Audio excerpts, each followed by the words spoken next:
Hello there, it's me, Orlando, and today I'd like to talk about my new instrument, the guitar drum. This instrument is a combination of two already existing instruments, the guitar and drum, and this concept was created because I wanted to make drums, but my mom wanted to create a guitar. So we combined the two into one, and voila, this is the creation. Thank you, Mom, by the way. Okay, so the first thing to tackle will be how sound waves are created. Now, when we look at the guitar part, the sound waves that are created are standing waves, which look like waves that are moving, but not from their place, like this.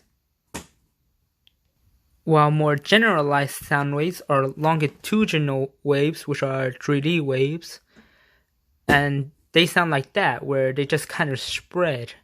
And these sound waves are created when air is compressed and then just escapes the collisions. Same goes for the string, but the collision is somewhat different, where it just kind of goes like this. The air molecules get compressed from getting stuck, and then eventually just fly from the string. And the harmonic frequencies of all the sounds that can be made, including the chopsticks, are used, which will be counted as part of the instrument for this project.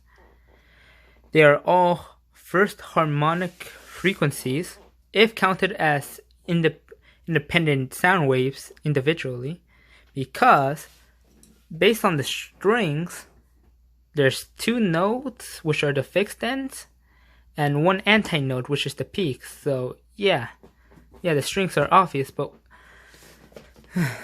with these, it was harder to think of. But conceptually speaking, for just one individual noise, it's just kind of like one peak and that's it. It might linger a little, but it's just really one peak and that's it. Or in the case of what I mentioned before, since it's two open ends, it's kind of like two half peaks. So yeah, it's like two half peaks create a whole peak, but overall it's still half a wavelength, just like with the strings. Alright, so to determine the different frequencies, we had to use the frequency equation of frequency is equal to the velocity of the wave divided by the wavelength, or the length of the string in this case. Alright, assuming that the velocity of the wavelengths are the same, then since this string is shorter, it creates a higher frequency, and since this string is longer, it creates a lower frequency. And now, for the drum section, I wasn't able to determine this based on the equation, but thanks to the help of the spectrogram, which I will show later, I was able to determine that my hands produced a slightly lower frequency than the chopsticks. There's also a thing called intensity of the sound, which determines how loud the sound is. And in the case of the chopsticks, the thin ends have a lower intensity, while the thick ends have a higher intensity, because assuming that the same amount of power is used for both ends, since the area here is smaller, then this has a lower intensity, while the bigger area has a higher intensity. And now moving on to the spectrogram. Okay, to know what a spectrogram does, we need to determine what everything means. Okay, so the more red an area is, the louder the intensity is of the sound, and the lower the focus and the intensity is, the lower its frequency, and vice versa for the frequency. Okay, so using the spectrogram, let's see the frequencies of all the sounds. Alright, so for the chopstick,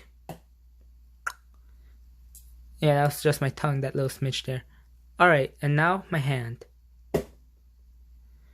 Yeah, as you can see, my hand is focused a bit lower, while with the chopstick it's focused higher. And now let's look at the strings. The short string, and now the long string. As you can see, the intensity was focused a bit more on the bottom for the longer string, while for the shorter string, it was just kind of focused up. So based on the frequencies, we can determine that this instrument can play a total of 4 notes if we include the chopsticks, because these strings both play 2 separate frequencies. My hand is one frequency, and the chopsticks are a different frequency. Thank you and have a wonderful day.